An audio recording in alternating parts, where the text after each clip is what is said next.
മരണത്തെ തോൽപ്പിച്ച ഒരു അത്ഭുതത്തെപ്പറ്റിയാണ് ഞാൻ ഇന്ന് പറയുന്നത്. 1981 മെയ് 13 വത്തിക്കാനിലെ സെന്റ് പീറ്റേഴ്സ് സ്ക്വയറിൽ മെഫ്ത് അലി അഗ്ഗ എന്ന തുർക്കി സ്വദേശി ജോൺ പോൾ സെക്കൻഡ് മാർപ്പാപ്പയ്ക്ക് നേരെ വെടിവെച്ചു. ഈ ദിവസം ഫാത്തിമ മാതാവിൻ്റെ ആദ്യ ദർശനത്തിൻ്റെ വാർഷിക ദിനമായിരുന്നു.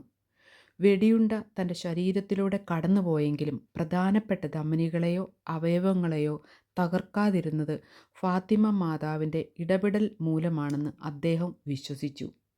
ഒരു കൈ വെടിയുണ്ട പായിച്ചപ്പോൾ മാതാവിൻ്റെ കൈ പാത മാറ്റിവിട്ടു എന്നാണ് അദ്ദേഹം ഇതേക്കുറിച്ച് പറഞ്ഞത്.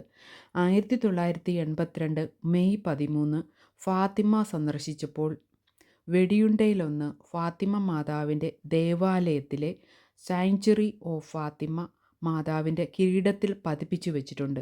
കിരീടം മുൻപ് നിർമ്മിച്ചതാണ്, എന്നാൽ കിരീടത്തിൻ്റെ കൃത്യമായ വിടവിലൂടെ ഈ വെടിയുണ്ട പാകമായിരുന്നു എന്നത് വലിയ സവിശേഷമായി കണക്കാക്കപ്പെടുന്നു.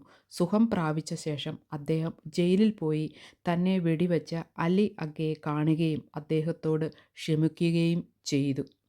God bless you. because he believed it was Our Lady.